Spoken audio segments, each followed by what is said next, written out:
এইমাত্র সুমিতা তৃণমূল থেকে বললেন যে এটা সাজানো গল্প, কোনো অনুপ্রবেশ হয়নি। ওনার বক্তব্যের সাথে এবং মুখ্যমন্ত্রী মমতা বন্দ্যোপাধ্যায়ের বক্তব্যের সঙ্গে আকাশ পাতাল তফাৎ। আপনাদের এইমাত্র চ্যানেলে আমি দেখলাম মুখ্যমন্ত্রী মমতা বন্দ্যোপাধ্যায় বলছেন অনুপ্রবেশ হয়েছে এবং অনুপ্রবেশের দায় হচ্ছে সেন্ট্রালে, তার মানে উনি স্বীকার করলেন। আর এদিকে ওনাদের টিএমসির মুখপাত্র এখানে বলছেন যে অনুপ্রবেশ হয়নি, সাজানো গল্প। আর দ্বিতীয় কথা, এইমাত্র কংগ্রেস থেকে চন্দ্রনাথ বাবু একটা কথা বললেন, যেটা হচ্ছে বিহার উত্তরপ্রদেশের দল।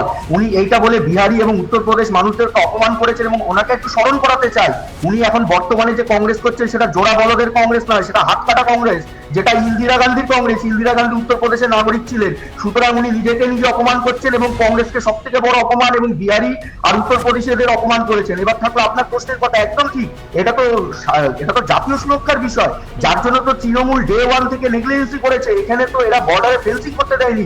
একটা বর্ডার যখন খোলা উন্মুক্ত থাকে তখন সেখানে অনুপ্রবেশ হবে না? আপনার কি মনে হয় হবে না? 100 বার হবে। তার জন্য তো বর্ডার ফেন্সিং করতে হবে, সেটা তো তৃণমূল সরকার ডে ওয়ান থেকে বিরোধিতা করেছে।